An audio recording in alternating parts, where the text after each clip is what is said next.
ఇది తిమ్మమ్మ మరిమాను యొక్క చరిత్ర అండి. అందరికీ ముందుగా నూతన సంవత్సర శుభాకాంక్షలు అండి. అందరికీ ఈ సంవత్సరం మంచిగా ఉండాలని, ఆ అమ్మవారి ఆశీస్సులు అందరికీ కలగాలని, సబ్స్క్రైబర్స్ అందరూ బాగుండాలని మనస్ఫూర్తిగా కోరుకుంటున్నాను. ఈరోజు మనం సత్యసాయి జిల్లాలోని తిమ్మమ్మ మరిమాను వచ్చాము. ఒకప్పుడు ఇక్కడ చాలా చిన్నగా ఉండేదండి ఆలయము. సో చాలా పెద్దగా కట్టడం కానీ, క్యూ లైన్స్ కానీ చాలా బాగా పెట్టారు. ఈ తిమ్మమ్మ మరిమాను దాదాపు 7 ఎకరాల్లో విస్తీర్ణంలో ఉందన్నారు. చాలా బాగా ఇదిగో ఇక్కడ కూడా హిస్టరీ అంతా రాసి పెట్టారు. అమ్మవారి సమాధి ఇక్కడే అమ్మవారు సజీవంగా అయిపోయారంట. ఇదిగో అమ్మవారి నిజస్వరూప దర్శనం అందరూ కూడా కోరుకోండి. పిల్లలు లేని వారికి కూడా అమ్మవారు పిల్లలు ఇస్తారంట. వీలైతే వెళ్ళి చూడండి, మొక్కోండి. అందరికీ మంచి జరగాలని కోరుకుంటూ ఉన్నాను. వీలైతే సబ్స్క్రైబ్ కూడా చేసుకోండి. దయచేసి చూస్తారు కానీ సబ్స్క్రైబ్ చేయరు. ప్లీజ్ దయచేసి సబ్స్క్రైబ్ చేసుకోండి. మనం చెప్పడం కంటే స్టోరీ ఇక్కడ ఒక గైడ్ చెప్తారు, అందరూ కూడా వినండి. చాలా బాగా చెప్పారు. అతడు జింగ క్రియేట్. ఒకసారి వినండి అందరూ. ఇక్కడ ఏపీ టూరిజం గైడ్గా ఇక్కడ పనిచేస్తున్నాను. 670 సంవత్సరాల చరిత్ర అండి ఈ మహావృక్షానికి. తిమ్మమ్మ అనేటువంటి ఒక మహాపతిరథ శిరోమణి ఇప్పటికీ 700 సంవత్సరాల క్రితం మన భగవాన్ పుట్టపర్తి సత్యసాయిబాబా ఉన్నారు కదా, ప్రక్కనే తెలియదండి బుక్కపట్నం. అక్కడ చెన్నక వెంకటప్ప, కూర్చోనమ్మ మంగమ్మ అనేటువంటి పులి దంపతులకు శెట్టిబలిదల వంశస్థుల్లో జన్మించింది అమ్మవారు. బుక్కపట్నం నుంచి ఇటు ప్రక్కన గూటిబయలు. ఇక్కడ బాలవీరయ్య అనేటువంటి వ్యక్తికి అమ్మవారినిచ్చి వివాహం చేశారు. అమ్మవారికి ఒక కొడుకు, కుమార్తె.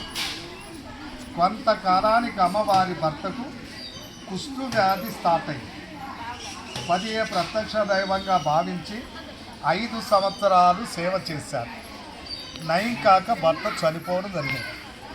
అమ్మవారు కూడా తన భర్తతో పాటు సతీ సాగమనం చేయాలి అనుకున్నారు. ఇలా చేయాలంటే ఇప్పుడు మండలాలు ఉన్నాయి. అప్పట్లో పాలేగాల రాజ్యం. అలా మనమున్న ఈ ప్రాంతాన్ని కొక్కంటిపాల్యం అనేవారు. సతీ సాగమనానికి అనుమతించమని ప్రార్థిస్తే అమ్మవారి యొక్క పతివ్రత ధర్మాన్ని పరీక్షించేకి 2 పరీక్షలు ఇచ్చారంట పాలేగారు. చనిపోయిన పక్షులు బ్రతికించమన్నారు. ఎండిపోయిన కాకర చెట్టు పూలు పింజలతో ప్రత్యక్షంగా చూపించమన్నారు. మరి 2 విజయం సాధించి ఆనాడు అమ్మవారు తన పతివ్రత ధర్మాన్ని నిరూపించుకున్నారు. బాలేగారు ఆనందంతో అమ్మవారికి పాదాభివందనం చేస్తూ అమ్మవారి కోరిక మేరకు సకల సౌకర్యాలతో చూడండమ్మా. ఆ మధ్యలో గోపురం కలిసం పెట్టారు కదా, అదేనండి విద్యుత్తు మూలం. ఇక్కడ అగ్నికుండం ఏర్పాటు చేస్తే దానికి 4 ప్రక్కల అమ్మవారు ఎండిపోయిన మర్రి కొమ్మను నాటి, నేను నిజమైన పతిభక్తి కలిగిన దానైతే మా శరీరాలు అగ్నిలో కాలి భస్మమైన వెంటనే చిది నుంచి నీరు పొంగి ఈశాన్యపు కొమ్మ వడిది మానుగా చిగిరించి అది మహిమాలితమైన మర్రి చెట్టై ఈ కలియుగం ఉన్నంతకాలం తిమ్మమ్మే మరిమాననేటువంటి పేరుతో పూజింపబడుతుంది. వాగ్దానం చేస్తూ అక్కడ అమ్మవారు అగ్నిగుండ ప్రవేశం చేశారండి. మరి అమ్మవారు చెప్పినట్టుగా సతీ సాగమన కార్యక్రమం పూర్తయింది. చిది నుంచి నీరు పొంగి పొరలి వెంటనే ఈశాన్యపు కొమ్మ చిగురించి, ఇలా ఆనాడు అక్కడ చిగురించిన ఒక చిన్న మొక్క ఇక్కడ ఇప్పుడు ప్రపంచంలోనే ఓ పెద్ద మహావృక్షం తిమ్మమ్మే మరిమ. 9 ఎకరాల విస్తీర్ణం ఉందండి. ప్రధానమైన చెట్టు మొదలంటే ఆ మధ్యలో గోపురమే మొదలకు సాక్ష్యం. ఒరిజినల్ చెట్టు లేదండి. ఇప్పటికి 90 సంవత్సరాల క్రితం ఏస్బరై పడిపోయింది. ఆ మొదలకు గుర్తుగా అలా గోపురం కట్టారు. ఇక్కడ కొన్ని మహిమలు ఉన్నాయి, ఆశ్చర్యపరిచేటువంటి మరికొన్ని సంగతులు ఉన్నాయి. ప్రపంచమని సందర్శించాము, ఉత్సాహంతో ఈ మర్రి చెట్టు ఆకు కానీ చిన్న కొయ్య కానీ చెట్టు దాటి తీసుకెళ్ళవు. పసుపు కుంకాలు ప్రసాదాలు తీసుకెళ్ళండి. ఒక మంచి వరం, సంతానం, వివాహం అమ్మవారిని ప్రార్థించి మృక్కుబడి చేసుకొని పూజారులు ఇచ్చిన ముడుపులు ఇలా చెట్టు కడతారు. ఏడాది తిరగకుండానే సంతానం, వెంటనే వివాహం. అందుకే ఇక్కడ కుల మత భేదాలకు చోటు.